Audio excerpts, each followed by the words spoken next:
First Dibbs question of the day, sponsored by Trantolo and Trantolo. Been in the insurance business and the law business for over 85 years, making sure you get the most if you've been injured at all. They have law offices in Hartford, Waterbury, Bridgeport, New Haven, and Torrington. Save some time. Dial 9-844-999-9999. Would you rather be a Florida State fan today or a UConn football fan today? That's a good question. Expectations are a little different. That's what everybody keeps coming back to me with this. I think I would. Florida State completely. You want to be a Florida State football fan. Why do you say that? Well, I know for a fact that team is going to exist in 10 years. And I don't know that here. I don't know that. That is, that's not out of the realm of possibility. The other thing I'll say as well, I'm pretty sure they're going to win some football games, even though they're 0-2. I'm really hoping UConn football wins a couple of football games, being 0-1. Now, I did see that there was someone who is not on X anymore that used to be a Florida State fan. This is becoming a big story. Apparently, I don't know if he is a radio personality in the area or a big super fan or something, but he said he would eat dog excrement if Boston College beat Florida State. Dan Le Batard? No, it is not Dan Le Batard. Damn it. No, he's more of a Miami fan. He's living large right now. Okay. But this fan did not. Who is it? I'd have to give you his ex name or his ex handle. You know who it is, Federico? You saw this, though, too, didn't you? It's just a random FSU fan, but he deactivated his Twitter. Yeah, he totally took his Twitter down. So he's not going to eat the crap. No, he is not. He is in hiding right now, and he would definitely be on the side of rather being a UConn football fan than a Florida State football fan today. I'm not going to go all the way with Kurt on this, that it won't be around. I don't know if we'll be in the Big 12, though. I mean, or ACC or wherever. You have to win football games. You have to prove you can put butts in the seats. You're expecting to get $35 to $50 million checks every year. You have to give a little bit more, and getting that out of 20-somethings isn't easy these days. With the transfer, with the NIL, all of the above. And, yes, we know we're a great basketball program. We know we're good in hockey and baseball and that kind of stuff. And, listen, I heard a lot about Jim Penders and how much he's respected down there in New Jersey. I bet. And that area. Those are people, like I said, the one guy, the Miami scout, his son plays for Virginia Tech. These are people that know about us up here, okay? Yep. But as far as football, we can't keep taking a step back and thinking that people are just going to give us a handout. It's not going to happen. You have to have something that you come to. SMU and I don't know who the other team was said we're not going to take money for the next 5 years. Yep.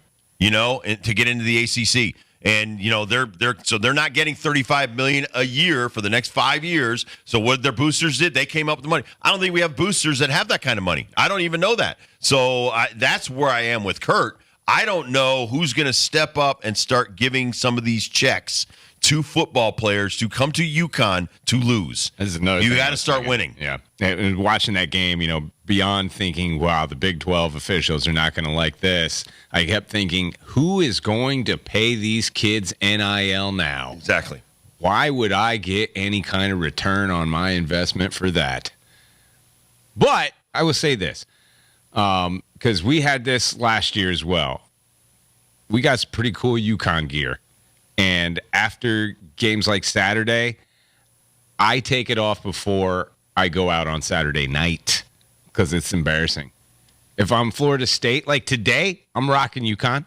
Yeah. Today, I'm rocking UConn, but I wouldn't in Tallahassee wear a Florida State hat. Not today.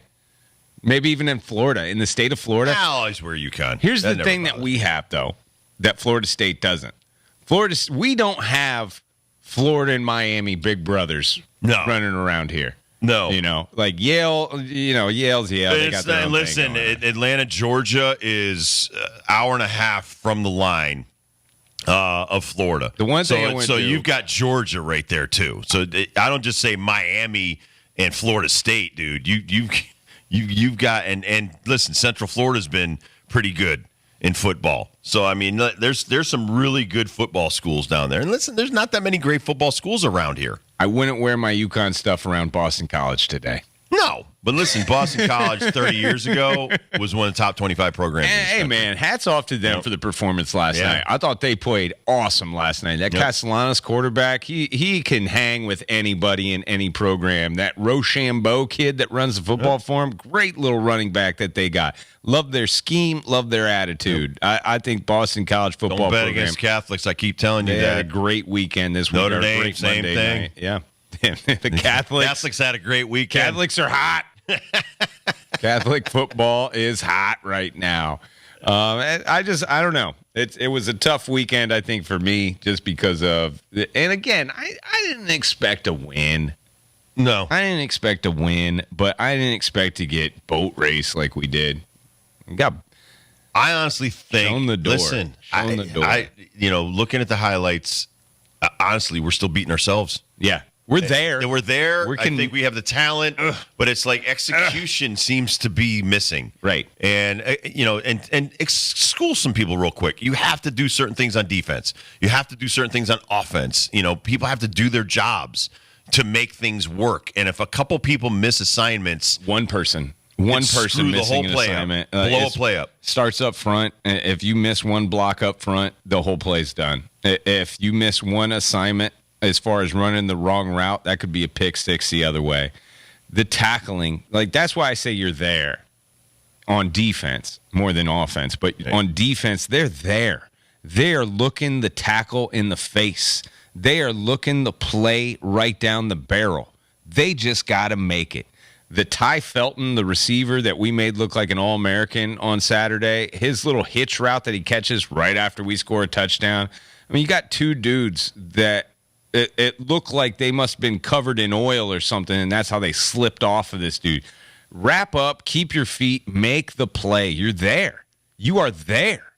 The running back, Ray, who makes 5 guys miss, 3 of them are there, staring the tackle in front of their face, and just make it, man. Just make the play. It's so frustrating to watch when, like you're saying, we have been down this road every single year. Again, I'm not looking to beat Maryland. I'm looking to compete with Maryland and bust them in the face over and over and over to where they're like, okay, this without targeting. Right.